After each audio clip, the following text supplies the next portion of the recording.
এ বাবা মুসিবতের মধ্যে পড়ার পর মুসিবত থেকে উদ্ধার করনেওয়ালা আল্লাহকে যদি ডাক দেওয়া যায়,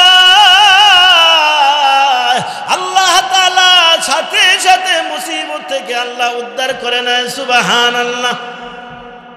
আম্মাই জিবুল মুযতাররা ইযা দাআহু ওয়া ইয়াকশিফুস সূ। আল্লাহু আকবার। আম্মাই জিবুল মুযতাররা ইযা দাআ। কেউ যদি মুসিবতের মধ্যে পড়ে রবকে ডাক দেয়, আল্লাহ তাআলা মুসিবত থেকে উদ্ধার করার জন্য তৈয়ার আছে। বাবা হযরত আলী রাদিয়াল্লাহু তাআলা আনহু যখন চোখের পানি ছেড়ে ছেড়ে ডাকতেছিল, বাবা আল্লাহ তাআলা যখন হযরত আলী রাদিয়াল্লাহু তাআলা আনহু দিলের ভিতরে এলকা করে দিলেন, হযরত আলী রাদিয়াল্লাহু তাআলা আনহু বসে পড়লেন। বসার পর এবার চোখের পানি মুছলেন। চোখের পানি মুছার পর এবার ভিক্ষুককে ডাক দিয়ে বলে, ভাইজান তোমার হাতটা আমার দিকে পেতে দাও। এবার ভিক্ষুক খুব আগ্রহ নিয়ে তার হাতটা এরকম বাড়ায় দিলেন। ক্বালান নবী সাল্লাল্লাহু আলাইহি ওয়াসাল্লাম মা সাল্লা আলাইয়া আশরান ফি আউয়ালিন নাহার ওয়া আশরান ফি আখিরিন নাহার নালাতুহু শাফাআত ইয়াউমাল কিয়ামাহ। আপনার আমার পয়গম্বর সাল্লাল্লাহু আলাইহি ওয়াসাল্লাম তার পুত পবিত্র জবানদের সাথ করতেছেন, মান সাল্লা আলাইয়া আশরান ফি আউয়ালিন নাহার। পয়গম্বর বলেন, কোন উম্মত যখন আমি পয়গম্বরকে মহব্বত করে, আমি পয়গম্বরকে ভালোবেসে দিল থেকে মহাব্বত নেয়, কোন উম্মত যখন আমি পয়গম্বরের প্রতি দিনের শুরুতে মাত্র 10 বার দরুদের আমল করবে, ওয়া আশরান ফি আখিরিন নাহার, নবী বলেন, এবং দিনের শেষে 10 বার দরুদের আমল করবে। পয়গম্বর বলেন, নালাতু শাফাআত ইয়াউমাল কিয়ামাহ। পয়গম্বর বুঝাইতে চান, বাবা আপনার আমার পয়গম্বর বলেন, যেই উম্মত দিনের শুরুতে 10 বার দিনের শেষে 10 বার দরুদের আমল করবে, পয়গম্বর বলেন, নালাতুহু শাফাআত ইয়াউমাল কিয়ামাহ। কিয়ামতের ময়দানে আমি পয়গম্বরের উপরে তার জন্য সুপারিশ করা ওয়াজিব হইয়া যায়। দিনের শুরুতে কয়বার বলেন বলেন? মান সাল্লা আলাইয়া আশরান, আশর মানে 10। মান সাল্লা আলাইয়া আশরান ফি আউয়ালিন নাহার, আউয়াল মানে শুরু, নাহার মানে দিন বা দিবস। নবী বলেন, দিবসের শুরুতে 10 বার দরুদের আমল। ওয়া আশরান ফি আখিরিন নাহার, আখির মানে শেষ, নাহার মানে দিন, দিনের শেষে 10 বার। দিনের শুরুতে 10 বার, দিনের শেষে 10 বার দরুদের আমল যদি কেউ করে, বাবা পয়গম্বর বুঝাইতে চান, কিয়ামতের ময়দানে আমি ওই উম্মতকে আল্লাহর দরবারে সুপারিশ করে জান্নাতের মেহমান না বানায়া আমি পয়গম্বর জান্নাতে কদম রাখব না। সুবহানাল্লাহ। দিনের শুরুতে কয়বার বাবা? আবার একটু বলেন কয়বার? দিনের শেষে কয়বার? আমার বাজিরা 10 বার দরুদের আমল করতে আমার বাজিরা 1 ঘন্টা সময় লাগে না, 2 ঘন্টা, 2.5 ঘন্টা, 3 ঘন্টা সময় লাগে না রে বাবা, আধা ঘন্টাও লাগবে না। আমরা নামাজের ভিতরে যেই দরুদ পড়ি, দরুদে ইব্রাহিম, এটা যদি কেউ 10 বার পড়ে, সর্বোচ্চ আমার 5 মিনিট সময় লাগতে পারে। কথা বলেন ঠিক কিনা? এটা একটু বড়, এজন্য যদি কেউ 10 বার পড়ে বাবা, তাহলে হয়তো 5টা মিনিট সময় লাগতে পারে। এই 5টা মিনিট সময় ব্যয় করে কোনো উম্মত যদি 10 বার দরুদ আমল করে সকালবেলা বিকালবেলাও 10 বার কন্টিনিউ আমল করে করে যদি কেউ কবরের যাত্রী হতে পারে বাবা, পয়গম্বর বলেন নালাতুহু শাফাআতি ইয়াউমাল কিয়ামা, কিয়ামতের দিন তার জন্য সুপারিশ করা আমি পয়গম্বরের উপরে ওয়াজিব হইয়া যায়। এ বাবা, যার জন্য সুপারিশ করা পয়গম্বরের উপরে ওয়াজিব হয়, আপনাদের কি ধারণা সেই লোকটা জান্নাতি হবে না জাহান্নামী হবে? হ্যাঁ, অবশ্যই জান্নাতি হবে। কথা বলেন ঠিক কিনা? আপনি যদি কোথাও চাকরির জন্য দরখাস্ত দেন, এখন তো সরকার নাই, মনে করেন যখন সরকার হবে, আপনি যেই ডিপার্টমেন্টে চাকরির জন্য দরখাস্ত দিলেন ওই ডিপার্টমেন্টের একটা মন্ত্রী আছে, তো ওই মন্ত্রী যদি আপনার দরখাস্তর নিচে সুপারিশ করে দেয়, চাকরি হওয়ার সম্ভাবনা আছে না নাই? স্বয়ং ওই চাকরির দরখাস্তর নিচে যদি স্বয়ং রাষ্ট্রপ্রধান যিনি হবেন, প্রধানমন্ত্রী, তিনি যদি সুপারিশ করে দেয়, চাকরি হওয়ার সম্ভাবনা কমলো না বাড়লো? কেমন বাড়ছে? বলে আর 10টা না হলেও তারটা হওয়ার সম্ভাবনা 100%, ঠিক কিনা বলে? কেন? রাষ্ট্রের প্রধান সুপারিশ করে দিচ্ছে, অন্যটা না হলেও এটা হবেই। ঠিক কিয়ামতের ময়দানে আল্লাহর পরে আমার আপনার নবীর চাইতে আর বড় দ্বিতীয় আর কেউ আছে? থাকবে? তা আমার আপনার নবী যদি কোনো আমল নামার নিচে সুপারিশ করে দেয় জান্নাতের, বলুন তো এই রসুলের সুপারিশওয়ালা আমল নামা নিয়ে এই ব্যক্তিটা জান্নাতে যাবে না জাহান্নামে যাবে? অবশ্যই জান্নাতে যাবে।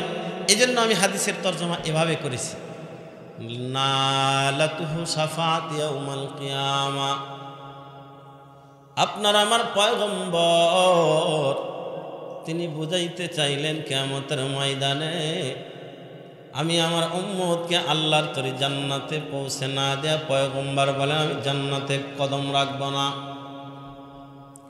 এ বাবা, তাইলে দৈনিক সকালবেলা আমি আপনি যদি 5টা মিনিট সময় ব্যয় করে রসুলের মহব্বত আর ইশক আর ভালোবাসা নিয়ে দরুদের আমলটা করতে পারি বাবা, বিকালবেলা আবার 5টা মিনিট সময় দেব 10 বার দরুদের আমল কন্টিনিউ করে নেই, তাহলে পয়গম্বর বলেন আমি রসুলের উপরে সুপারিশ করা ওয়াজিব হয়, তার মানে জান্নাতে পৌঁছায় দেব।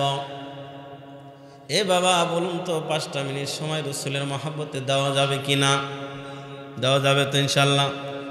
বলতে পারেন হুজুর আমরা গ্রামের খেটে খাওয়া মেহনতি মানুষ, 5 মিনিট সময় দেওয়ার সময় আমাদের হাতে নাই, এর চাইতেও ছোট কোনো দরুদ থাকলে অল্প সময় লাগবে বলে দেন, তাহলে আপনাকে আমি বলবো সাল্লাল্লাহু আলাইহি ওয়াসাল্লাম, সাল্লাল্লাহু আলাইহি ওয়াসাল্লাম। এটা সবচাইতে ছোট দরুদ শরীফ। কথা বলেন ঠিক কিনা? এটা যদি কেউ 10 বার পরে বাবা, অনলি 2 মিনিটের বেশি লাগবে না। তাহলে রসুলের মহাব্বতে সকালবেলা 5 মিনিট অথবা 2 মিনিট, বিকালবেলা 5 মিনিট অথবা 2টা মিনিট যদি আমি আপনি কন্টিনিউ দিতে পারি, আমল করে যদি কবরে যেতে পারি বাবা, পয়গম্বর বুঝাইতে চাইলেন কিয়ামতের ময়দানে আমি আমার উম্মতকে সুপারিশ করে জান্নাতে পৌঁছে না দিয়ে আমি পয়গম্বর জান্নাতে ঢুকব না।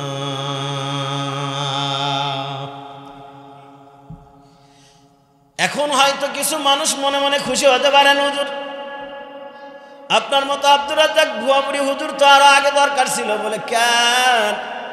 বলে যেই আমল দিলেন সকালবেলা 2 মিনিট, বিকালবেলা 2 মিনিট দিতে পারলেই তো রসুল সুপারিশ করে জান্নাতে নিয়ে যাবে। হুজুর আপনি বয়ান করতে থাকেন, রাত 12টা আপনি বাজায় দেন, প্রধান বক্তা ইশা রাত 3টা বাজায় দেখ, সমস্যা নাই।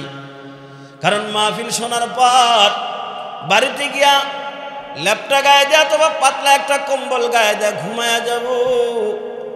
সকাল 10টার সময় ঘুম থেকে উঠে বেরাসটা মুখের ভিতরে দেয়া হাতের কর গুনে গুনে 10 বার দরুদের আমল করে নেব।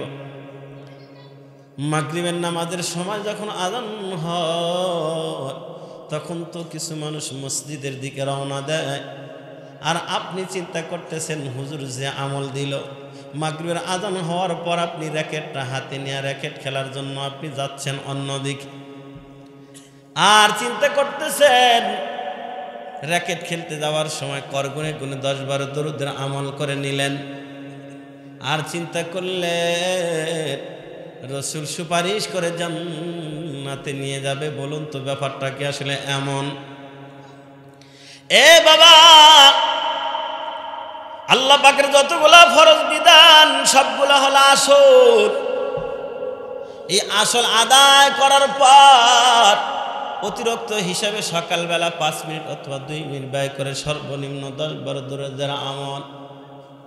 বিকালবেলা আমার বাবাজিরা আল্লাহ পাকের হুকুম নামাজ মাগরিবের নামাজ আদায় করার পর 5 মিনিট অথবা 2 মিনিট ব্যয় করে 10-12 দরুদের আমল যদি করতে পারেন তাহলেই রাসূল সুপারিশ করে জান্নাতে নেবে। আপনি আল্লাহর ফরজ বিধান নামাজ না পড়া যদি সকাল 10টার সময় ঘুম থেকে ওইটা দরুদের আমল করেন, আর সবাই মাগরিবের সময় মসজিদে যা আপনি র্যাকেটটা হাতে না দরুদ পড়তে পড়তে র্যাকেট খেলতে গেলেন, তাই বুঝি রাসূল সুপারিশ করে জান্নাতে নেবে? ব্যাপারটা কিন্তু এমন নয়। সহজ করে বোঝাই বাবা, উদাহরণটা আমি মাঝে মাঝে অনেক জায়গায় দিয়ে থাকি। আমাদের গ্রামে শহর অঞ্চলে একটা প্রথা আছে, মাছ বিক্রি করার সময় যখন জেলে ভাই মাছ বিক্রি করার জন্য ভাগা দেয়, ক্রেতা যদি জিজ্ঞেস করে ভাই মাছের ভাগার দাম কত, বলে যমুনা নদীর মাছ 500 টাকা দাম। অমনি আমাদের অঞ্চলের ক্রেতারা জিজ্ঞেস করে ভাই ফাও দিবা কতটি? ফাও বোঝেন তো, অতিরিক্ত দিবেন কতটি? অমনি জেলে ভাই 1 মুষ্টি মাছ উঠেছে। এখন ক্রেতা জেলে ভাইকে বলতেছে, ভাই তুমি ফাও যেটি উঠাইছো, অতিরিক্ত যেটি উঠাইছো, এইটি হলে আমাদের 2 জনের হয়ে যায়, কারণ ঘরে বাইরে সদস্য মাত্র 2 জন, বাড়িতে কারেন্ট নাই, ফ্রিজ নাই, রাখার ব্যবস্থাও নাই, আবার এতগুলো মাছ নিয়ে খাওয়ারও ব্যবস্থা নাই, খেয়েও শেষ করতে পারবো না। তো ওই অতিরিক্ত মাছ ফাও মাছটি আমার হলেই হয়ে যায়, এই ফাও মাছটি দিয়ে দাও। বলুন তো জেলে ভাই খুব খুশি খুশি ফাও মাছটি পলিথিনে ভইরা তার ব্যাগে দিয়ে দিবে তো? কি বলেন, দেবে নাকি? কেন দিবে না? বলে ওই অতিরিক্ত ফাও মাছ যদি নিতে চান তাইলে আগে আপনাকে 500 টাকার আসল ভাগা নেওয়া লাগবে। কথা বলেন ঠিক কিনা? আসল ভাগা না নিয়া ফাও মাছের আশা করা যেমন বোকামি, আল্লাহ পাকের যতগুলা ফরজ বিধান আছে, নামাজ রোজা হজ যাকাত পর্দা ইত্যাদি ইত্যাদি, সব ফরজ গুনাহগুলো ফরজ হুকুমগুলো হলো আসল। আসল আদায় করার পরে যদি অতিরিক্ত হিসাবে আপনি কন্টিনিউ সকালবেলা দরুদের আমল করেন, বিকালবেলা দরুদের আমল করেন, তাইলে রাসূল সুপারিশ করে জান্নাতে নেবে। কিন্তু আসল আদায় না করে শুধু সকাল 10টার সময় ঘুম থেকে ওইটা দরুদের আমল, মাগরিবের নামাজ না পড়াই আপনি র্যাকেট খেলতে যান আর দরুদের আমল কইরা সুপারিশ নিয়ে জান্নাতে যাওয়ার আশা করা, আসল ভাগা না নিয়ে ফাও মাছের আশা করার মতো বোকামি। কথা বলেন ঠিক কিনা? এজন্য ফরজ বিধান আগে আদায় করতে হবে। ফরজ বিধান যেমন নামাজ, আপনাদের এলাকার নামাজ কয় ওয়াক্ত? মাশাআল্লাহ 5 ওয়াক্ত আছে এখনো তেলে, কিন্তু মুসল্লি কিন্তু আসার সময় দেখি নাই 5 ওয়াক্ত এতটি। যাই হোক, আপনারা হয়তো যার যার এলাকায় পড়ে আসছেন। আমার বাবাজিরা, তাহলে আসল আদায় করার পরে সকালবেলা কয়বার, সর্বনিম্ন কয়বার বলেন বলেন? বিকেলবেলা মনে যেন থাকে, সকালবেলা সর্বনিম্ন কয়বার? বিকেলবেলা 10 বার। কন্টিনিউ যদি আমল করতে পারি তাহলে নবীজি বলেন নালাতুহু শাফাআত ইয়াউমাল কিয়ামা, কিয়ামতের ময়দানে আপনার আমার পয়গম্বর তার জন্য সুপারিশ করবে। আমার বাবাজিরা, সুপারিশ করা রাসূলের উপরে ওয়াজিব হয়ে যাবে। এ বাবা, দরুদের আমলের এত দাম, এত দাম কেন বাবা? আর একটা হাদিস আপনাদেরকে শোনাই। আপনার আমার পয়গম্বর বলেন, মান সাল্লা আলাইয়া মিন উম্মতি সালাতান মুখলিসান মিন কলবিহি সাল্লাল্লাহু আলাইহি বিহা আশরা সালাওয়াতিন। আপনার আমার পয়গম্বর তিনি তার পবিত্র জবান দিয়ে ফরমান, নবীজি বলেন কোন উম্মত যখন আমি পয়গম্বরের উপরে অনলি 1 বার দরুদের আমল করে, আল্লাহ পাক ওই বান্দার প্রতি 10টা রহমত নাজিল করে। কন্না সুবহানাল্লাহ।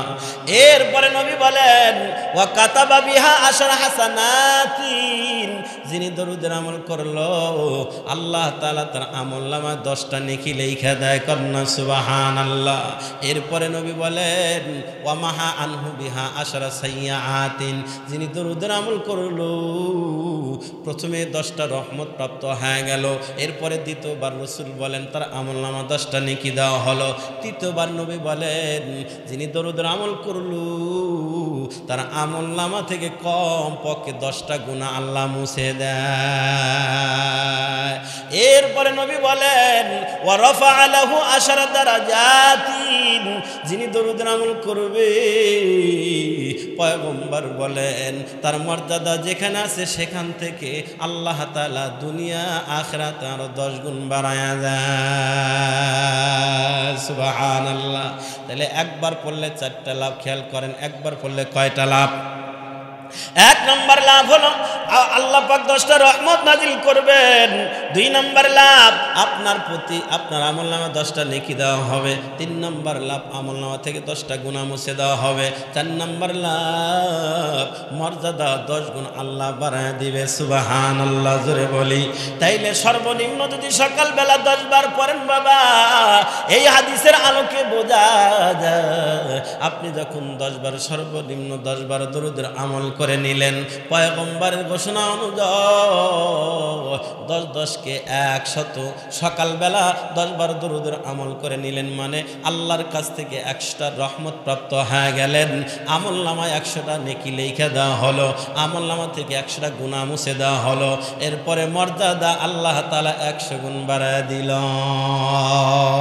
আবার যখন বিকালবেলা মাগরিবের নামাজ আদায় করার পর আবার যখন সর্বনিম্ন 10 বার দরুদের আমল করে নেবেন, এই হাদিসের আলোকে আল্লাহ রাসূল বুঝাইতে চাইলেন বাবা তাইলে আপনি রাতের শুরুতেই 100টা রহমত প্রাপ্ত হয়ে গেলেন, আমলনামায় 100টা নেকি দেওয়া হলো, আমলনামা থেকে 100টা গুনাহ মুছে দেওয়া হলো। এরপরে মর্যাদা 100 গুণ আল্লাহ বাড়ায় দিল। কত সুন্দর আমল বাবা! এই আমল যদি আমরা কন্টিনিউ করি বাবা, দেখবেন দিলের হালাত পরিবর্তন হয়ে যাবে। আমলের তারা কি আসবে, দিলের ভিতরে নূর পয়দা হবে, ঈমানের নূর বাড়তে থাকবে। আমার বাবাজিরা এই আমল করতে করতে দেখবেন দিলের হালাত পরিবর্তন হয়ে যাবে বাবা। এ নবীর উম্মতের দল পয়গম্বর আরেক হাদিসে বলেন ইন্না আওলান নাসি বিল্লাহ, পয়গম্বর আলাইহিস সালাতু ওয়াস সালাম বলেন ইন্না আওলান নাসি, পয়গম্বর বলেন আকসারুহুম আলাইয়া সালাতা, সর্বনিম্ন তো 10 বার 10 বার, সকালবেলা 10 বার, বিকালবেলা 10 বার। নবীজি অন্য হাদিসে বলেন তবে দরুদের আমল যে যত বেশি করবে পয়গম্বর বলেন কিয়ামতের ময়দানে সেই উম্মত আমি পয়গম্বরের তত কাছাকাছি থাকবি। রাসূলের কাছাকাছি থাকা লাভ আছে না নাই? কি বলেন, লাভ আছে না নাই? এই ভাই দুনিয়ার সাধারণ কিছু বড় মানুষের কাছে যায় একটু সেলফি উঠাইতে পারলে নিজেকে ধন্য মনে হয়, ঠিক কিনা বলেন? যদি কোনো এমপি মন্ত্রীর সাথে সম্পর্ক থাকে, ওর বাবা তার পাওয়ার থানায় দেখে কে, ঠিক না বা ঠিক? মনে করেন একজন পাওয়ারফুল নেতার যদি খুব কাছের মানুষ হওয়া যায়, তার কাছে থাকা যায়, তার সাথে একটা সেলফি থাকে, ওই সেলফি দেখায় অনেক ফায়দা, দুনিয়ার ফায়দা নেওয়া যায়, ঠিক কিনা বলেন?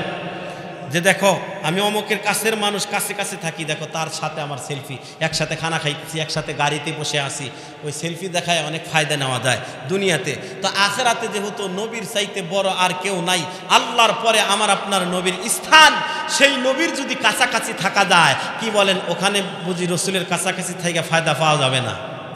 দুনিয়াতে যদি একজন এমপির চাচতো ভাইয়ের, খালাতো ভাইয়ের, জ্যাঠাতো ভাইয়ের, ফুফাতো ভাইয়ের, শালার, সমুদ্রের ছোট ভাই, ভাইয়ের ভাইরা হওয়া যায়, তাই যদি এত ফায়দা পাওয়া যায়, তাহলে আখিরাতে রাসূলুল্লাহর যদি কাছাকাছি থাকা যায় অবশ্যই ফায়দা পাওয়া যাবে, ঠিক কিনা জোরে কর। বলেন ইন্না আওলান নাস বি আকসারুহুম আলাইয়া সালাতা, যে যত দরুদের আমল বেশি করবে কিয়ামতের দিন সে তত আমি রাসূলের কাছাকাছি থাকবে। সুবহান।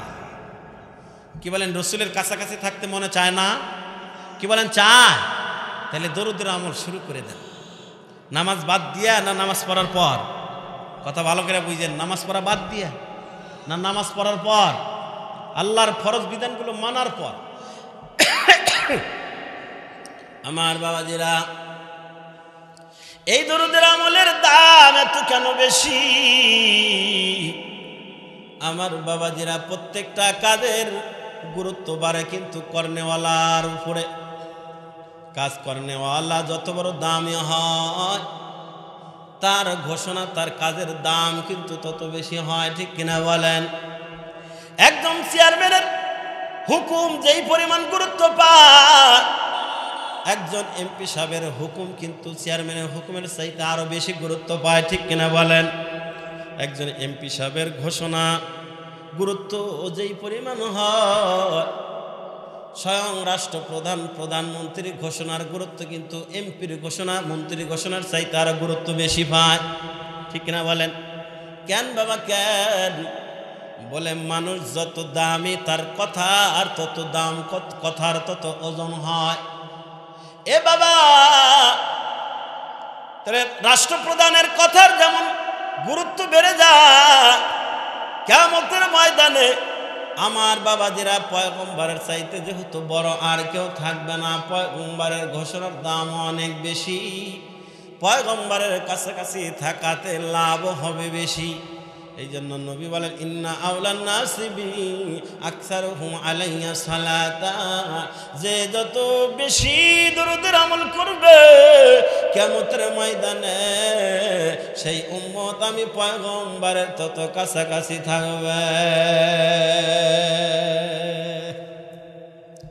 হরদম আজমা সদরুদ সদ সালাম बर रसूल आल अस्हाब तमाम, हकीकत से जो दुनिया बेखबर है, दुनिया की नुमाइश पर नजर है।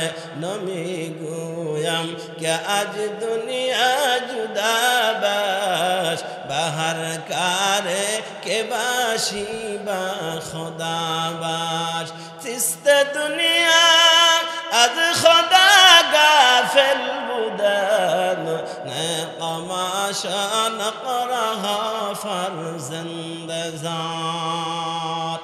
এর নবীর উম্মতের দান খুব গভীর মনোযোগ দেন, লম্বা করার সুযোগ নাই। আমার বাবাজিরা, প্রত্যেকটা কাজের গুরুত্ব যেমন বাড়ে, করনেওয়ালা যত বড় হয় কাজের দাম তত বেশি হয়। বাবা, একজন মন্ত্রীর হুকুমের চাইতে প্রধানমন্ত্রীর হুকুমেরও যেমন দাম বেড়ে যায়, গুরুত্ব বেড়ে যায়, তামাম পৃথিবীর প্রধানমন্ত্রী যিনি বানান স্বয়ং আমার আল্লাহ যদি কোনো কাজ নিজে করেন, ওই কাজের দাম অন্য কাজের তুলনায় কম হবে না, বেশি হবে। কি বলেন আপনারা? ওই আমার বাজিরা, আল্লাহ পাক কিন্তু আমাদের মতো নামাজ পড়েন না, এই কথা কোরআনের কোথাও আল্লাহ বলেন নাই। ও বান্দা, আমি আল্লাহ নামাজ পড়ি, তোমরা নামাজ পড়ো। ও বান্দা, আমি আল্লাহ রোজা পালন করি, তোমরা আমার মতো রোজা পালন করো। ও বান্দা, আমি বছর বছর হজে যাই, তোমরা বছর বছর হজ করো। এমন কথা কিন্তু আল্লাহ কোথাও বলেন নাই, কোনো বক্তার জমানেও শোনেন নাই, কারণ কোরআনে নাই। আপনি শুনবেন কেমন আমার বাবাজিরা? কিন্তু দরুদের আমলটা এমন আমল, যে আমলটা স্বয়ং আমার আপনার রব আল্লাহ নিজে শামিল কন্যা। সুবহানাল্লাহ। ইন্নাল্লাহা ওয়া মালাইকাতাহু ইউসাল্লুনা আলান নবী ইয়া আইয়ুহাল্লাযীনা আমানু صلوا عليه وسلموا تسليما। الله أكبر। এর নবীর উম্মতের দল আল্লাহ বলে, ইন্নাল্লাহা, নিশ্চয় আল্লাহ, ও মালাইকাতাহু, এবং তার নূরের তৈরি ফেরেশতারা, ইউসাল্লুনা আলান নবী। সালাতের 6টা অর্থ আছে আমার বাবাজিরা, ওই 6 অর্থের তাফসীর করতে গেলে সময় আমার কুলাবে না রে বাবা। আমার আপনার রব বলেন, ইন্নাল্লাহা ওয়া মালাইকাতাহু ইউসাল্লুনা আলান নবী। নবী আল্লাহ তাআলা বলেন, নিশ্চয় আল্লাহ এবং তার নূরের তৈরি ফেরেশতারা পয়গম্বরের উপরে দুরূদ ও সালাম প্রেরণ করে। কন্যা সুবহানাল্লাহ। এরপরে রব আমাদেরকে মহব্বত করে ডাক দেয়, ইয়া আইয়ুহাল্লাযীনা আমানু। আল্লাহ যত জায়গা আমাদেরকে আমানু বইলা ডাক দিছেন, ইমানদার বইলা ডাক দিছে আমার বাবাজিরা, এই ডাকটা হলো একটা মহব্বতের ডাক। কন্যা সুবহানাল্লাহ। কেমনে বুঝাই আপনাদেরকে? এই যে যারা মুরব্বী হয়েছেন, অনেক মুরব্বীর কিন্তু এখনো মা বেঁচে আছে। যেই মুরব্বীর মা বেঁচে আছে, আপনি নিজেও কিন্তু দাদা হয়ে গেছেন, নানা হয়ে গেছেন, ছেলে বিয়ে করেছেন, নাতি হয়েছে, মেয়ে বিয়ে দিয়েছেন, নানা হয়ে গেছেন।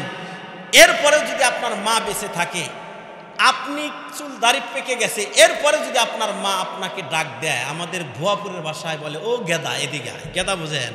মানে ছেলেরে ডাক দেয়, ছেলে এদিকে আসো, নাম ধরে আব্দুর রহমান এদিকে আয়। এই যে মা যে আয় বলে ডাক দিছে, গেদা এদিকে আয়, বলুন তো মার এই ডাকের ভিতরে মায়া মোহাব্বত আছে না নাই? যাদের নাই, মা চলে গেছে, তারা হয়তো বুঝতেছেন যে মা যে ডাক দিছে, গেদা এদিকে আয় তো, এই যে গেদা এদিকে আয় তো, এই ডাকটার ভিতরে কি পরিমাণ মায়া আর ভালোবাসা মোহাব্বত জড়িত। যাদের বেঁচে আছে হয়তো এখন বুঝবেন না, মরার পরে বুঝে আসবে। কথা বলেন ঠিক কি না? ঠিক মা যখন ছেলেকে ওরকম ভাবে ডাক দেয়, এই ডাকটার ভিতরে যেমন মায়া মিশ্রিত, আল্লাহ কোরআনের জায়গায় জায়গায় যত জায়গায় আমাদেরকে ডাক দিছে, ইয়া আইয়ুহাল্লাযীনা আমানু, ও ঈমানদারেরা। আল্লাহ বলতে পারতেন ইয়া আইয়ুহাল আসি, ও গুনাহগারের দল, কারণ আমাদের কম আর বেশি সকলের গুনাহ আছে না নাই? গুনাহগার বইলা তো সম্বোধন করতে পারতেন, কিন্তু বলেন নাই। অথবা বলতে পারতেন ইয়া আইয়ুহান নাস, হে মানুষেরা, তাও বলেন নাই। আল্লাহ আমাদেরকে মায়া দিয়ে ডাক দিল, ইয়া আইয়ুহাল্লাযীনা আমানু, ও ঈমানদারের দল। যেই আমল স্বয়ং আমি আল্লাহ করি, আমার নূরে ফেরেশতারা, নূরের তৈরি ফেরেশতারা করে, সেই আমলটা তোমরাও করো। সেটা কি? সল্লু আলাইহি ওয়া সাল্লিমু তাসলিমা। তোমরা, আমি আল্লাহ যে আমল করি, নূরের তৈরি ফেরেশতা দিয়ে করাই, সেই আমলটাই হলো দরুদ ও সালামের আমল। সুবহানাল্লাহ জোরে বলি। এ বাবা, আল্লাহ পাক নিজে এবং নূরের তৈরি ফেরেশতা দিয়ে আমল কইরা আমাদেরকে ডাক দিল মহব্বতের ভাষায়, ও ঈমানদারের দল, যে আমল আমি করি ফেরেশতা দিয়ে করাই, ওই আমলটা তোমরাও করো, অর্থাৎ দরুদ ও সালামের আমল করো। এ বাবা, তাহলে যেই আমল স্বয়ং আমার আপনার রব আল্লাহ করেছেন, ওই আমলের দাম অন্য অন্য নফল ইবাদতের চাইতে কম হবে না বেশি হবে? এই জন্য বিভিন্ন কিতাবে পাওয়া যায়, আমার বাবাজিরা, আল্লাহ আল্লাহ জিকির করলে আল্লাহ যেই পরিমাণ খুশি না হয়, রাসূলুল্লাহর প্রতি দরুদের আমল করলে আল্লাহ তার চাইতেও বেশি খুশি হয়। এ বাবা, তাহলে এই আমলটা করবো তো ইনশাল্লাহ। তাহলে সর্বনিম্ন সকালবেলা কয়বার, বিকালবেলা সর্বনিম্ন কয়বার?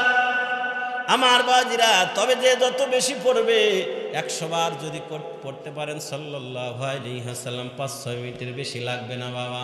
সকালবেলা যদি 100 বার দরুদের আমলটা করে নেন, তাইলে আপনি দিনের শুরুতে আপনি 1000টা রহমত প্রাপ্ত হয়ে গেলেন।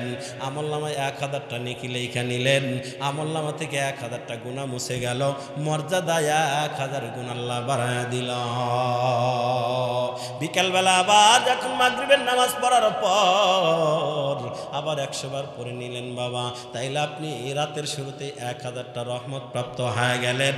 আবার 1000টা নেকি আমলনামা দেওয়া হলো, আমলনামা থেকে 1000 গুনাহ মুছে দেওয়া হলো, এবং মর্যাদায় 1000 গুণ আল্লাহ বাড়ায় দিবেন। এ বাবা, যেই বান্দা দিনের শুরুতে 1000 রহমত প্রাপ্ত হয়, রাতের শুরুতে 1000 রহমত প্রাপ্ত হয়, আমার বাবাজিরা সে ব্যক্তি অবশ্যই আল্লাহ পাকের নিরাপত্তার ভিতরে থেকে যায়। কথা বলেন ঠিক কিনা? এর নবীর উম্মতের দল, এই আমলটা আমরা বেশি বেশি করার চেষ্টা করব। দরুদের আমল যে যত বেশি করবি, দরুদ পড়তে পড়তে আপনি ঘুমায় যান, কন্টিনিউ এই আমল করতে করতে ঘুমায় যাবেন, দেখবেন মরণের আগে হলেও পয়গম্বর আপনার সাথে স্বপ্ন যোগে দেখা দিয়ে দিবে। সুবহানাল্লাহ, জোরে বলি। এ বাবা, পয়গম্বর যদি স্বপ্ন যোগে দেখা দেয়, নবী বলেন মান রাআনি ফিল মানামি, পয়গম্বর বলেন ঘুমের ভিতরে যে আমাকে স্বপ্নে দেখলো, সে যেন আমি পয়গম্বরকেই দেখলো। আমাকে যে দেখবে আল্লাহ পাক তার জন্য জাহান্নামের আগুন হারাম করে দিবে। নবীকে দেখতে মনে চায়, কি বলেন চায়? তাইলে দরুদের আমল চালায় দেন, বেশি বেশি দরুদের আমল করেন বাবা। এই আমলের মাধ্যমে নবীজিকে স্বপ্ন যোগে দেখা যাবে। আমার বাবাজিরা আল্লাহ তাআলা খুশি হবেন, এই জন্য বেশি বেশি আমলটা করব বাবা। কিতাবের নাম খায়রুল মাওয়ানিস। আমার বাবাজিরা লেখক কাজী আবু বকর সিন্দি রহমাতুল্লাহি আলাইহি, তিনি তার রচিত কিতাবের ভিতরে ছোট্ট একটা মুরসাল হাদিসের ঘটনা বর্ণনা করেন। তিনি বলেন, একবার নবীজির সাহাবী হযরত আলী কারামাল্লাহু ওয়াজহু রাদিয়াল্লাহু তাআলা আনহু খানা কাবার বারান্দায় বসে বসে আল্লাহ পাকের কালাম কুরআনুল কারীম তেলাওয়াত করতেছিল বাবা। বিসমিল্লাহির রাহমানির রাহিম, ইয়াসিন ওয়াল কুরআনিল হাকীম ইন্নাকা লামিনাল মুরসালিন।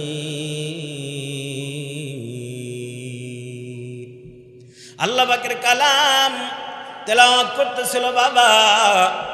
ঠিক এমন টাইমে বিদেশি একজন মুসাফির ভিক্ষুক, তিনি ভিক্ষা করার জন্য আসছেন। ঠিক ওই টাইমে মক্কার লিডার পর্যায়ের 12 থেকে 13 জন কাফের মক্কার হেরেম থেকে একটু দূরে বসে বসে তারা গল্প করতেছিল বাবা। কয়েকজন জটলা দূরে বসে গল্প করতেছিল। ওই সময় একজন ভিক্ষুক, মুসাফির ভিক্ষুক এসে মক্কার লিডার পর্যায়ে যারা বসা তাদের কাছে এসে সওয়াল করলো, বলে আমি একজন বিদেশি মুসাফির ভিক্ষুক, বাড়িতে যাওয়ার মতো আমার কাছে টাকা পয়সা নাই, যদি পারেন গো তাইলে আমার কিছু সহযোগিতা করে বাড়িতে পৌঁছার ব্যবস্থা করে দেন। এবার মক্কার লিডার পর্যায়ের 12 থেকে 13 জন কাফের ডাইকা বলেন, ও ভাইজান, তোমাকে দেওয়ার মতো টাকা পয়সা আমাদের কাছে নাই, তবে তোমাকে একটা সুন্দর পরামর্শ দেই। বলে কি পরামর্শ? ওই যে দেখো খানা খাবার বারান্দায় বসে বসে একটা লোক কি যেন তেলাওয়াত করি, ওনার কাছে যাও, ওনার কাছে গিয়ে তুমি যদি চাও তোমার যা প্রয়োজন তার চাইতেও লোকটা বেশি করে দিবে। খেয়াল করেন বাবা, বিদেশি মুসাফির ভিক্ষুক, তিনি তো আর কাফেরদের দিলের হালাত জানেন না। তিনি ওদের কথা অনুযায়ী আস্তে আস্তে করে আমার বাবাজিরা খানা কাবার দিকে রওনা করলেন, যেখানে হযরত আলী রাদিয়াল্লাহু তাআলা আনহু বসে বসে কোরআন তেলাওয়াত করতেছিল বাবা। ভিক্ষুক আসার পর সালাম দিয়ে এবার হযরত আলী রাদিয়াল্লাহু তাআলা আনহুর কাছে আবদার জানাইতেছে আমার বাবাজিরা। হযরত আলী রাদিয়াল্লাহু তাআলা আনহু কোরআনুল কারীমের আয়াতটা শেষ করার পর কোরআন শরীফটা বন্ধ করলেন আমার বাবাজিরা। বন্ধ করার পর চুমু দিলেন, কপালে লাগাইলেন, বুকের সাথে জড়িয়ে ধরলেন। সুবহানাল্লাহ, জোরে বলি। এ বাবা, এটা এমন একটা কালাম, এমন একটা কিতাব, যেই কিতাবটা ভালো করে মহাব্বত দিয়ে যদি কেউ চুমু দেয় আল্লাহ তার আমলনামায় নেকি দিয়া দেয়। সুবহানাল্লাহ, জোরে বলি। এটা এমন একটা কিতাব যেটাকে চুমু দিলেও নেকি, যেটাকে দেখলেও নেকি। সুবহানাল্লাহ। এ বাবা, তিন দিকে তাকানো মাত্র চোখের জ্যোতিও বাড়ে, আল্লাহ তাআলা আমলনামা নেকি দিয়া দেয়। একটা হলো মা আর বাবার চেহারার দিকে সন্তান যতবার তাকাবে আল্লাহ পাক প্রত্যেক তাকানের বিনিময়ে কবুলাত হজের নেকি দেয়, সুবহানাল্লাহ জোরে বলি। দ্বিতীয়টা হলো এই কালাম কোরআনুল কারীম, যতবার আপনি মহব্বত নিয়ে তাকাবেন, মহব্বত করবেন, ভালোবাসবেন, দেখবেন, তবু আল্লাহ নেকি দেয়, চোখের পাওয়ার বাড়তে থাকে, সুবহানাল্লাহ।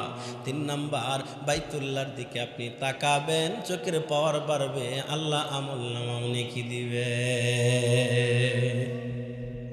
তাহলে এই কালাম তেলাওয়াত করলেও নেকি, মহব্বত করলেও নেকি হয়, আমার বাজরা সুন্দর করে দেখলেও নেকি হয়। এই কালাম আমার বাজরা এমন একটা দামি গ্রন্থ, বলে এর সাথে যারা সম্পর্ক করাইছে তাদের দাম দুনিয়াতে আল্লাহ বাড়ায় দেয়, আখিরাতেও তাদের দাম বেশি রে বাবা, সুবহানাল্লাহ জোরে বলি। এই কালাম যারা তেলাওয়াত করে করে কোরআনের হাফেজ হয়ে গেছে, এই কোরআন তেলাওয়াত করে যারা সিনার ভিতরে কোরআন ঢুকায় নিছে, এর নবীর উম্মতের দল। পয়গম্বর বলেন ইয়াশফাউ ইয়াউমাল কিয়ামাতি সালাস, আল আম্বিয়া ওয়াল উলামা সুম্মা শুহাদা। আল্লাহু আকবার জোরে বলি। এ বাবা এই কালাম যার সিনার ভিতরে ঢুকায় নিছে, এই কোরআনের জ্ঞান যারা কলবে ঢুকায় নিছে, এদের দাম আল্লাহ দুনিয়া বাড়ায় দিছে, আখিরাতেও তাদের দাম আল্লাহ বাড়ায় দিছে রে বাবা। কেমন বাড়াইছে? বলে কিয়ামতের ময়দানে 3 শ্রেণীর মানুষ গুনাহগারের পক্ষে সুপারিশ করবে, ওকালতি করবে। দেখেন না দুনিয়ার আদালতে আসামির পক্ষে উকিল দাঁড়ায় যায়, অ্যাডভোকেট দাঁড়ায় যায়, যেমন ওকালতি করে বাবা, কিয়ামতের ময়দানে গুনাহগারদের পক্ষে 3 শ্রেণীর মানুষ সুপারিশ করার জন্য দাঁড়ায় যাবে। 1 নাম্বার হলো সমস্ত নবী রাসূলগণ, তারা সুপারিশ করবে।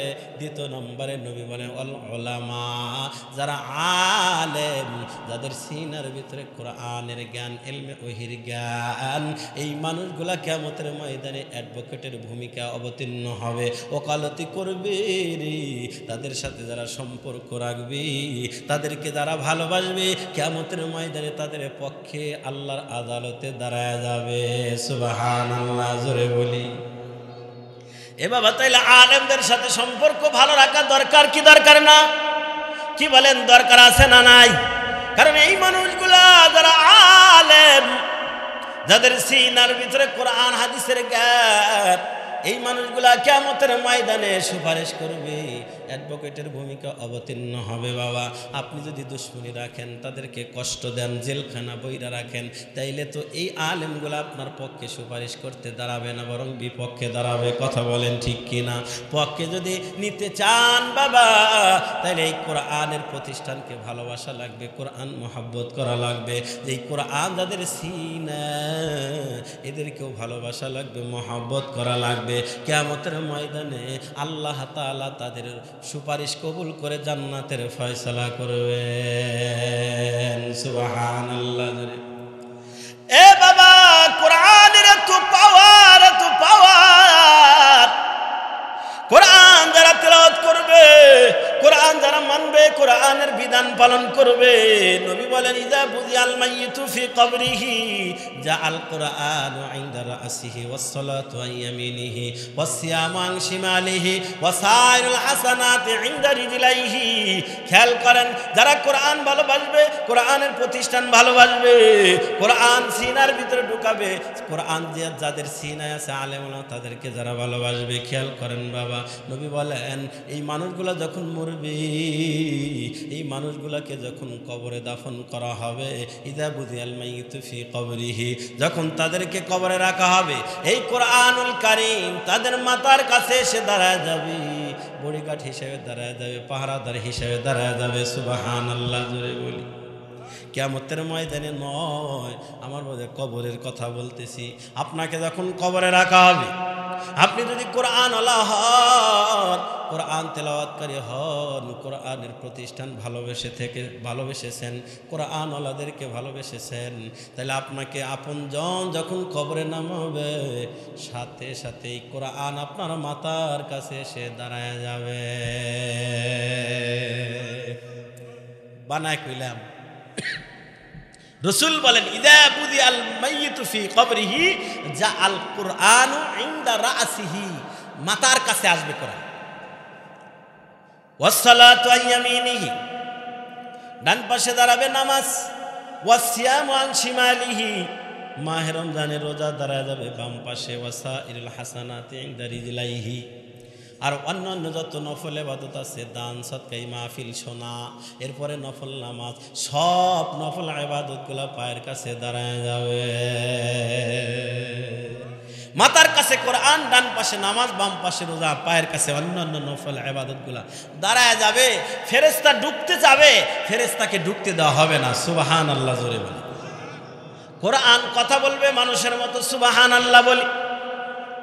ফেরেশতার সাথে কোরআন কথা বলবে।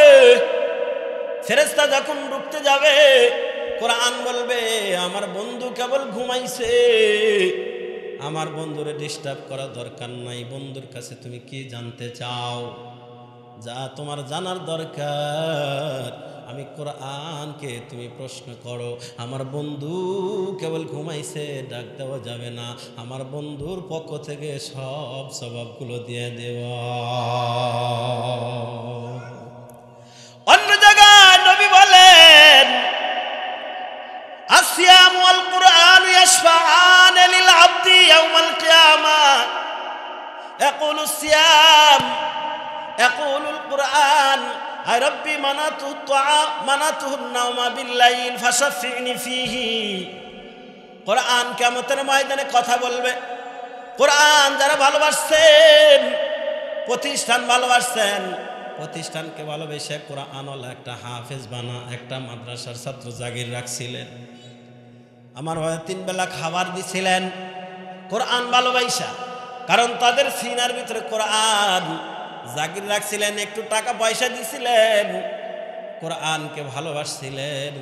আমার বাবাজিরা, এই কোরআনকে ভালোবাসার কারণে এই কোরআন আপনার পক্ষ নিয়া আমার বাবাজিরা ওই মুনকার নাকিরের সল জবের সব জবগুলা সল জব দিয়ে দিবে। কন্যা সুবহানাল্লাহ।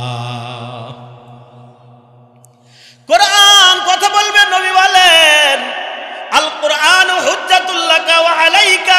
কোরআন কিয়ামতের ময়দানে কারো পক্ষে দাঁড়াবে, কারো বিপক্ষে দাঁড়াবে। পক্ষে দাঁড়াবে কাদের? যারা আলেমদের পক্ষে ছিল, মাদ্রাসার পক্ষে, কোরআনের পক্ষে, আলেমের পক্ষে ছিল, এদের পক্ষে কোরআন দাঁড়ায় যাবে। আর বিপক্ষে দাঁড়াবে তাদের যারা আলেম বিদ্বেষী, মাদ্রাসা বিদ্বেষী, কোরআনের আইনের বিদ্বেষী। এদের বিরুদ্ধে কিয়ামতের ময়দানে আল্লাহর আদালতে কোরআন কথা বলবে। চিল্লা নাউজুবিল্লাহ জুড়ে বলি। কি বলেন? এই কোরআন যেন আপনার আমার পক্ষে সাক্ষী দেয়, কোরআন যেন আপনার আমার পক্ষে সুপারিশ করে, এটা আপনারা চান? কে কে চান? একটা হাত আল্লাহরে দেখান। লিল্লাহে তাকবীর, লিল্লাহে তাকবীর। কোরআন হাদিসের আলো, কোরআন হাদিসের আলো, লিল্লাহে তাকবীর। আমার বাজরা হাত নামান। আমার বাজরা বলতেছিলাম এই কোরআনুল কারীম এমন একটা গ্রন্থ, যারা কোরআনকে ভালোবাসবে, কোরআনের সাথে সম্পর্ক করাবে। বাবা, এই কোরআন ভালোবাসার বদলাতে, কোরআনের সাথে সম্পর্ক করার কারণে তার দাম দুনিয়াও বাড়বে, আখিরাতেও আল্লাহ সর্বোচ্চ মর্যাদা দিবে। হযরত আলী রাদিয়াল্লাহু তাআলা আনহু কোরআনুল কারীমের আয়াত শেষ করার পর চুমু দিলেন, বুকে লাগাইলেন, এরপরে বললেন ওয়া আলাইকুমুস সালাম ওয়া রাহমাতুল্লাহ।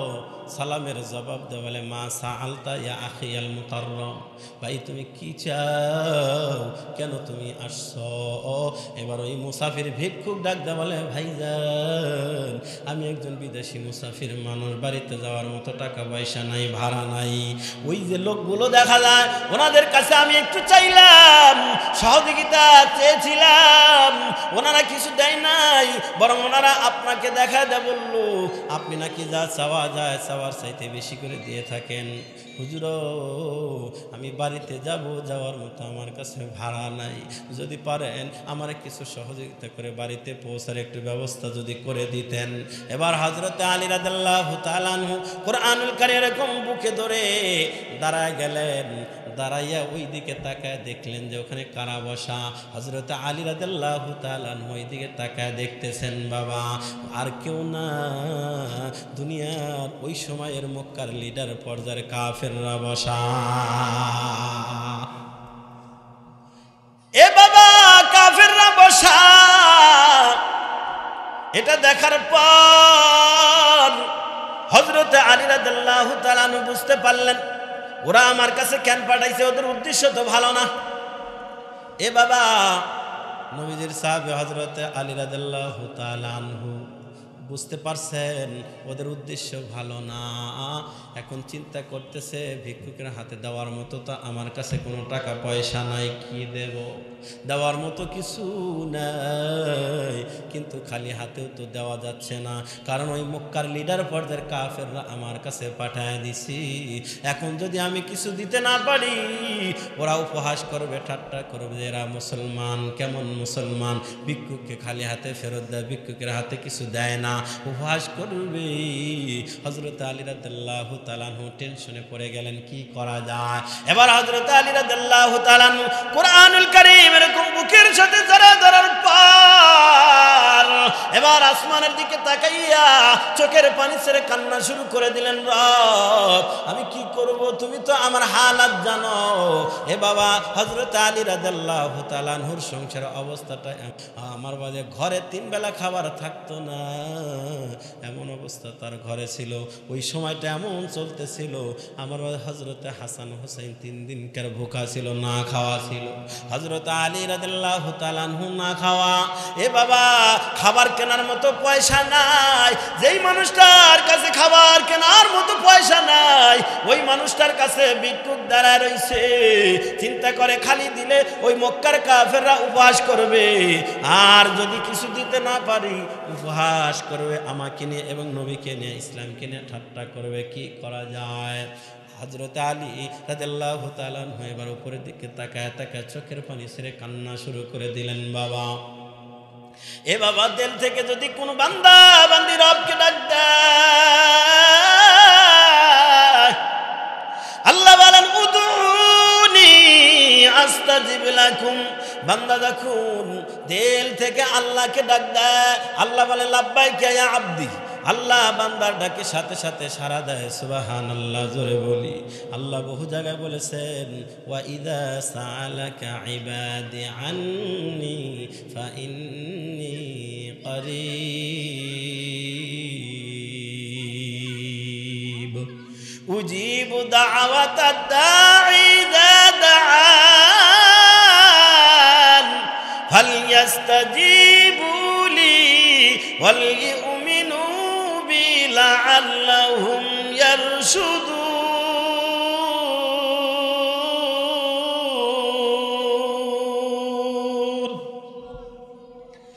আল্লাহকে যদি ডাক দেওয়া যায়, আমার আপনার রব বান্দার ডাকে সাথে সাথে সাড়া দিয়ে দেয়। সুবহানাল্লাহ, বান্দার ডাকে সাড়া দেওয়ার জন্য রব 24টা ঘন্টা তৈয়ার আছে। সুবহানাল্লাহ, জোরে বলি সুবহানাল্লাহ।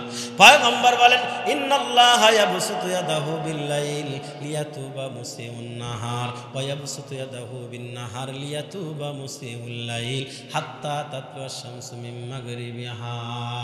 এর নবীর উম্মতের দল, হাদিসের তর্জমা করার সময় নাই, খুব খেয়াল করেন, মূল কথাটা আমি আপনাদের সামনে তুলে ধরতে চাই। বাবা হযরতে আলী রাদিয়াল্লাহু তাআলা চোখের পানি ছেড়ে ছেড়ে আল্লাহকে ডাকতেছেন, আল্লাহ আমি এখন কি করব? যদি খালি দেই তাহলে ও মক্কার কাফেররা উপহাস করবে, কিন্তু দেওয়ার মতো তো আমার পকেটে কোনো টাকা নাই, তুমি তো জানো আল্লাহ কি করব? দিল থেকে যখন চোখের পানি ছেড়ে ছেড়ে আল্লাহকে ডাকতেছিল বাবা, হযরতে আলী বলেন আল্লাহ তাআলা আমার দিলের ভিতরে এলকা করে দিল, সুবহানাল্লাহ।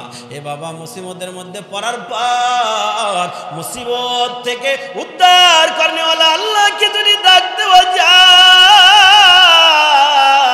আল্লাহ তাআলা সাথে সাথে মুসিবত থেকে আল্লাহ উদ্ধার করে নেয়, সুবহানাল্লাহ। আম্মাইজিবুল মুযতাররা ইযা দাআহু ওয়া ইয়াকশিফুস সূ। আল্লাহু আকবার। আম্মাইজিবুল মুযতাররা ইযা দাআ, কেউ যদি মুসিবতের মধ্যে পড়ে রবকে ডাক দেয়, আল্লাহ তাআলা মুসিবত থেকে উদ্ধার করার জন্য তৈয়ার আছে বাবা।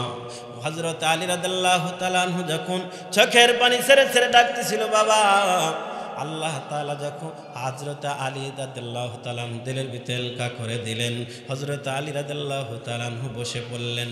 বসার পর এবার চোখের পানি মুছলেন, চোখের পানি মুছার পর এবার ভিক্ষুককে ডাক দিয়ে বলে, ভাইজান তোমার হাতটা আমার দিকে পেতে দাও। এবার ভিক্ষুক খুব আগ্রহ নিয়ে তার হাতটা এরকম বাড়ায় দিলেন, কারণ মক্কার কাফেররা বলেছে যা চাওয়া যায় তার চাইতে লোকটা বেশি করে দিয়ে থাকে। আগ্রহ নিয়ে যখন হাতটা বাড়ায় দিছে বাবা, হযরত আলী রাদিয়াল্লাহু তাআলা আনহু ওই ভিক্ষুকের হাতের ভিতরে একটা ফু দিলেন, এরকম একটা ফু দিলেন। ফু দেওয়ার পর মুষ্টিটা এরকম ভাবে বন্ধ করে দিলেন। বন্ধ করে দিয়ে বললেন, ভাই এই মুষ্টি তুমি খুলবা না, যারা আমার কাছে পাঠাইছে ওদের কাছে যাইবা। ওদের কাছে যাওয়ার পর বিসমিল্লাহির রহমানির রহিম বিসমিল্লাহ শরীফ তেলাওয়াত করে এই মুষ্টি খুলবা, এর আগে মুষ্টি খুলবা না, এটা বলে দিল। ভিক্ষুক মনে মনে চিন্তা করে, লোকটার কাছে আমি চাইলাম কি আর দিল কি? চাইলাম টাকা পয়সা, দিল মুখের ফু। এই ফু কি আর মুষ্টির ভিতরে বন্ধ রাখা যায়? ধরে রাখা যায় কি? কারণ ধরে রাখার জিনিস। মনে মনে চিন্তা করতেছে, চাইলাম কি আর দিল কি? আবার পরক্ষণেই চিন্তা করে, আমি যখন লোকটাকে চাই, লোকের কাছে চাইলাম, তখন উপর দিকে আসমানের দিকে তাকায় তাকায় অনেকক্ষণ কান্নাকাটি করলো। আবার হাতে যখন ফু দিল, ফু দেওয়ার আগে দেখলাম ঠোঁট দুইটা নড়তেছিল, তার মানে কোনো কিছু তেলাওয়াত করে এরপরে ফু দিছে। তার মানে যা পরে ফু দিছে হতেও তো পারে একটা কিছু। এই কল্পনা আবার দিলের ভিতরে আনছে যে যদি লাইগা যা পরে ফু দিছে একটা কিছু হতেও পারে। এটা বিশ্বাস করে মুষ্টি বন্ধ করে আস্তে আস্তে হাঁটা ধরছে। তো মক্কার কাফের যারা জটলা ধরে বসে আছে ওদের কাছে যাওয়ার পরে এবার সব কাফেররা দাঁড়ায় গেছে, কয় ভাই দেখি দেখি তোমাকে কি দিল লোকটা। চতুর্দিকে এবার ঘিরা ধরছে বাবা। ঘিরা ধরার পর এবার ভিক্ষুক বিসমিল্লাহ শরীফ তেলাওয়াত করে মুষ্টি খুলে দিছে, সুবহানাল্লাহ। মুষ্টি খোলার পর এবার লিডার পর্যায়ের কাফের যারা ওরা হাতের দিকে তাকা দেখতেছে, ওই ভিক্ষুকের হাতের ভিতরে একটা মুক্তা জলজল করে, কন্যা সুবহানাল্লাহ। মুক্তা দেখার পর কাফেররা আশ্চর্য হইয়া জিজ্ঞেস করে, ভাই এই মুক্তার দানা কি ওই লোকটা তোমারে দিছে? কয় না। বলে কেমনে পাইলাম? কয় তোমরা যখন পাঠায় দিলা, আমি তার কাছে গিয়া যখন বললাম, লোকটা দাঁড়ায় গেল, আসমানের দিকে তাকায়া অনেকক্ষণ কান্নাকাটি করলো। এরপর লোকটা বসে চোখের পানি মুছে কি যেন তেলাওয়াত করে আমার হাতের ভিতরে ফু দিল। ফু দেওয়ার পর মুষ্টি বন্ধ করে দেয়। এই জায়গায় সে বিসমিল্লাহ বলে খুলতে বলেছেন। এখন খুলেই দেখি মুক্তার দানা। জোরে বলা যাবে কি আল্লাহু আকবার? মুক্তার দানা দেখার পর যেই মুক্তা ওরা জীবনে দেখেন নাই, কারণ ওই মুক্তা তো দুনিয়ার কোনো মুক্তার দানা না বাবা, স্বয়ং আমার আপনার রব আল্লাহ তাআলা ব্যবস্থা করছেন। কি বলেন? আমার বাবা আল্লাহ ব্যবস্থা করতে পারে, এই ক্ষমতা আল্লাহর আছে না নাই? কাদের কুদরত দারি বর কামাল, আনতা রব্বি আনতা হাসবি যুল জালাল, তুহি কাদের জলিলুল্লাহ জাহাদার, বাহর হালে তুহি মেরা নিগাহদার, আতিনা ফি দার দুনিয়া না হাসান, আতিনা ফি দার উকবানা হাসান, ইয়া রিয়াসাল মুস্তাগীসিন আহদিনা লিফতিখারা বিল উলুমি ওয়াল গিনা, ইন্নাল্লাহা আলা কুল্লি শাইইন কাদির। আল্লাহু আকবার। আমার আপনার রব বানা দিতে পারেন, এই ক্ষমতা আল্লাহর আছেন। আমার বাজিরা ওই মুক্তার দানা দেখার পর ওরা আশ্চর্য হইয়া এবার মক্কার লিডার পর্যায়ের 13 জন কাফের ওই ভিক্ষুককে সাথে নিয়ে এবার আলী রাদিয়াল্লাহু তাআলা আনহুর কাছে চলে আসছে। আলীর কাছে আসার পর এবার কাফেররা ডাইকে বলে, আলী রে, আমরা বড় পাঠাইছিলাম একটা উদ্দেশ্য নিয়া, উদ্দেশ্যটা ছিল এমন যে তুমি, আমরা তো জানি তোমার কাছে টাকা পয়সা নাই, কিছু দিতে পারবা না। ভিক্ষুক যখন তোমার কাছে চাইবে কিছু যখন দিতে না পারবা, ভিক্ষুককে খালি হাতে দিবা, আর আমরা কাফেররা উপহাস করবো, ঠাট্টা বিদ্রুপ করতে থাকবো। কিন্তু না না, তুমি কি পরে ভিক্ষুকের হাতে ফু দিলা, আর সাথে সাথে মুক্তার দানা হয়ে গেল। এবার হযরত আলী চিন্তা করেন, এমনি এমনি যদি ছেড়ে দেই তাহলে তো হবে না। এ বাবা, বাস্তবতাও এমনটাই, সমাজের বাস্তবতা মিল পাওয়া যায়। আপনার মসজিদের ইমাম সাহেব রাস্তাতে যখন হাঁটে তখন চিন্তা করে, নামাজের সময় এই মানুষগুলা দোকানে বসা, এই মানুষগুলাকে কেমনে নামাজিওয়ালা বানানো যায়, কেমনে মসজিদমুখী বানানো যায়। এজন্য জুমার বয়ানে বিভিন্নভাবে ছলে বলে কৌশলে চেষ্টা করে মসজিদে নেওয়ার কথা, বলেন ঠিক কিনা? আর আপনারা কি করেন? চাষটলে দোকানে মোড়ে মোড়ে বৈশা ওই ইমাম আর মুয়াজ্জিনের সমালোচনা করেন, কথা বলেন ঠিক কিনা? আপনারা করেন সমালোচনা, আর ওই ইমাম সাহেবের মাথার ভিতরে ফিকির, এই মানুষগুলাকে কেমনে মসজিদমুখী বানানো যায়, কেমনে নামাজি বানানো যায়, কেমনে জাহান্নামের রাস্তার মানুষগুলাকে জান্নাতের পথে নেওয়া যায়, এই ফিকির কিন্তু ইমামের মাথায়, কথা বলেন ঠিক কিনা রে বাবা? হযরত আলী রাদিয়াল্লাহু তাআলা আনহুর দিলের ভিতরে ওই ফিকির যে কেমনে আমার এই মানুষগুলাকে জান্নাতের পথে নেওয়া যায়, কেমনে এই মানুষগুলাকে জান্নাতের পথে নেওয়া যায়, কারণ এরা তো কাফের জাহান্নামী। বসেন, আমি দিতেছি। কেমনে এই মানুষগুলাকে জান্নাতের পথে নেওয়া যায়, কারণ এরা তো কাফের।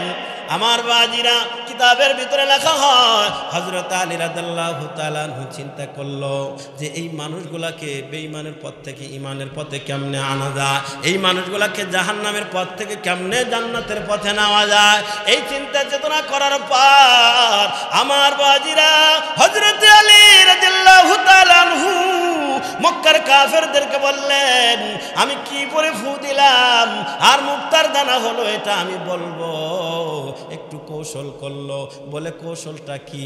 কৌশল করলো, কি করে ফু দিলাম মুক্তার দানা হলো আমি বলবো, যদি তোমরা কালেমা পড়ে মুসলমান হও। কি বলে? বলে কালেমা পড়ে যদি মুসলমান হও তাহলে কি পরে ফু দিলাম, আল্লাহ মুক্তা বানায় দিল আমি বলবো। এবার মক্কার কাফের সবাই বলে, ঠিক আছে হুজুর, একটু বলো না আলী কি পরে ফু দিলা, যদি বলো তাহলে আমরা কালেমা পরে মুসলমান হব। সুবহানাল্লাহ, জোরে বলি। এর নবীর উম্মতের দল হযরত আলী রাদিয়াল্লাহু তাআলা আনহু এবার কাফেরদেরকে বলল, তোমরা আমার কাছে কেন পাঠাইছিলা? তোমার উদ্দেশ্য তো, তোমাদের উদ্দেশ্য খারাপ ছিল। তোমরা জানো যে আমার কাছে টাকা পয়সা নাই, আমার সংসারের হালাত তোমাদের জানা আছে, আমার কাছে চাবে আমি কিছু দিতে পারবো না, তোমরা উপহাস করবা, ঠাট্টা করবা, বিদ্রুপ করবা, এই জন্য আমার কাছে পাঠাইছিল। কয় হ, শোনে নাও, তোমাদের উদ্দেশ্য বোঝার পর আমি আল্লাহর কাছে দোয়া করতেছিলাম, চোখের পানি ছেড়ে আল্লাহকে ডাকতেছিলাম, আল্লাহ এই মুহূর্তে যদি খালি হাতে ফেরত দেই তাহলে ওই কাফেররা আমাকে নিয়ে উপহাস করবে, ইসলাম কিনে উপহাস করবে, বিদ্রুপ করবে, কি করা যায়? এ বাবা, দিলে দিলে আমার চিন্তা ছিল, আলী রাদিয়াল্লাহু তাআলা আনহু বলেন, আমার চিন্তা ছিল, এই জন্য আল্লাহকে ডাকতেছিলাম, আল্লাহ আমার দিলে এলকা করে দিল।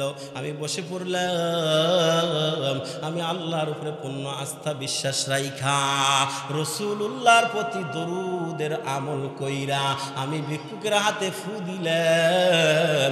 ওই দরুদ পরে ফু দেওয়ার বরকতে আল্লাহ তাআলা মুক্তা বানা দিছে। কন্যা সুবহানাল্লাহ। এ বাবা, দরুদ পরে ফু দেওয়ার বরকতে আল্লাহ ভিক্ষুকের হাতের ভিতরে মুক্তা বানায় দিয়া কাফেরদের ঠাট্টা বিদ্রুপ থেকে যে আল্লাহ বাঁচাইয়া দে, ওই আল্লাহ এখনো আছে না নাই? জোরে বলেন, আছে না নাই?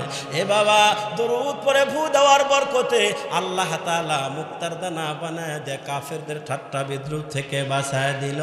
এর নবীর উম্মতের দল। এই জন্য পয়গম্বর তার হাদিসের ভিতরে বলে, ইন্নাল জান্নাতা তাশতাকু ইলা খামসাতি নাফার তালিল কোরআন ওয়া হাফিজুল লিসান ওয়া মুতঈমিল জিয়ান ওয়া মুফসিল উরিয়ান ওয়া মান সাল্লা আলা হাবিবির রহমান। এই হাদিসে নবীজি বলেন, পাঁচটা কাজ যারা করবে আল্লাহ পাকের জান্নাত তাদের জন্য ওয়েট করতেছে, আগ্রহ নিয়ে বসে আছে।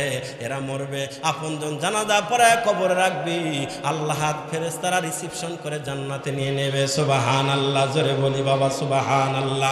পাঁচটা গুণ, পাঁচ গুণ আমার বলার সময় নাই। পাঁচ নাম্বার নবী বলেন, ওমান সাল্লা আলা হাবিবির রহমান, যারা দরুদের আমল করবে, রাসূলুল্লাহর প্রতি দরুদের আমল কন্টিনিউ করবে বাবা, নবী বলেন এদের জন্য আল্লাহ পাকের জান্নাত অপেক্ষামান। এরা মরবে, আপনজন জানাজা পড়ায়া কবরে দাফন করবে, জান্নাতের ফেরেশতা রিসিপশন করে তাদেরকে জান্নাতে নেবে। জোরে বলি সুবহানাল্লাহ। এ বাবা, তাহলে ওই দরুদের আমল, যেই দরুদ পড়ে হযরত আলী রাদিয়াল্লাহু তাআলা ভিক্ষুকের হাতে ফু দেওয়ার বরকতে আল্লাহ মুক্তার দানা বানায় দিল। এরপরে নবী বলেন, দরুদের আমল যারা করবে তাদের জন্য জান্নাত অপেক্ষামান। এরপরে প্রথম যে হাদিস শোনাইলাম, নবী বলেন, নালাতু শাফাআতি ইয়াউমাল কিয়ামা, যারা সকালবেলা সর্বনিম্ন 10 বার দরুদের আমল করবে, বিকেলবেলা সর্বনিম্ন 10 বার দরুদের আমল করবে, নবী বলেন কিয়ামতের ময়দানে আমি তাদের পক্ষে সুপারিশ করে তাদেরকে জান্নাতে নিয়ে নেব। কি বলেন, তাহলে আমলটা করা যায় তো ইনশাআল্লাহ? কি বলেন, করা যায় তো ইনশাআল্লাহ? আল্লাহ পাক আমাকে আপনাদের সব ভাইকে কথাগুলো আমল করা তৌফিক দান করুক। সকলে বলে আমিন। আমি দেখছি আমাদের অতিথি মহোদয় আসছেন, আল্লাহ তাআলা অতিথি মহোদয়কে কবুল করুক। সকলে বলে আমিন। এ ভাই, দীর্ঘ 17টা বছর ওয়াজের মাঝখানে অতিথি আসলে তকবির দেওয়া লাগতো, এখনো যদি দেই তাইলে আর স্বৈরাচার গেল কই? এই কথা কম না কেন? এখনো যদি ওই ওয়াজের মাঝখানে অতিথি আসলে যদি ওই তাকবীর দেওয়া লাগে, তাহলে তো এই আগের মতোই হবে। কথা কয় না কেন? তো বিএনপি যারা করে, অতিথি যারা, তারা কি আগের মতো নাকি? এই কথা কন না কেন? এরা রাগ করবে না, কারণ আমি একজন বিএনপির এমপি সাহেবের মসজিদের ইমাম। এই জন্য আমি জানি, তাদের মনোভাবটা জানি। 17 বছর কথা কওয়ার মাঝখানে আয়াত পড়ছি না হাদিস পড়ছি, তর্জমার সুযোগ নাই, আসছে অতিথি, তাকবীর দেওয়া লাগবে। এখনো যদি ওয়াজ বাদ দেই, তাকবীরই দেই, তাই তো স্বৈরাচারী একই হইবে। এই জন্য বিএনপি যারা করেন, ভালো কথা, যেন 17 বছরের সাথে অবশ্যই পার্থক্য থাকে। কি থাকা লাগবে না? অবশ্যই থাকা লাগবে, কারণ এরা মাহফিলের পক্ষে। 17 বছর মাহফিল বন্ধ করে দিছে, মাউথপিস সামনে থেকে কায়দা নিচ্ছে, নাই নাই, দেখেন না এগুলো ফেসবুকে? এখনো যদি তাই থাকে, তাইলে পার্থক্য হইল কি? এই জন্য অবশ্যই ওলামায়ে কেরাম পাগল হয়ে যায়। অতিথি যারা আছে এরা রাগ করে না, কারণ এরা অতিথি, এরা জানে যে আমরা যাচ্ছি ওয়াজ মাহফিলে। ওয়াজ মাহফিলে তো বক্তারা বয়ান করার জন্যই আসছে। এরা আসছে শুধু, এরা যদি না আসে তাও মুসিবত, অতিথি যদি না আসে তাও কিন্তু মুসিবত। ঠিক না? ঠিক কিনা বলেন?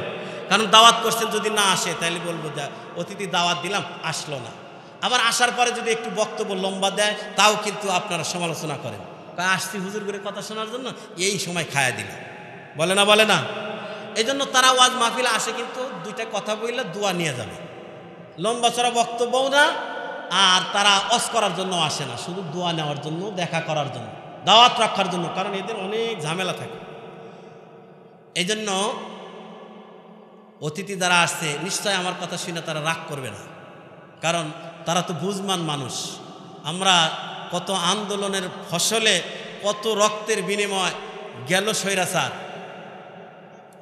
যদিও এটা গাজীপুর, অনেকের কাছে খারাপ লাগতেছে কথা, লাগলে কি করা, হক কথা, আল হক মুররুন, হক কথা তিতাই লাগে, কারণ এই দেশের মাটিও বলে আমলিক করে, আমি শুনছি। তো খারাপ যতই লাগুক, সত্যকে যারা সত্য না বলে, মিথ্যাকে যারা মিথ্যা না বলে, সে যত কিছুই করুক ওই কাজ দিয়া জান্নাতে যাইতে পারবে না, ঠিক কিনা বলে। এতগুলা ছাত্র গুলি করে মারছে, এটা কি অন্যায় না?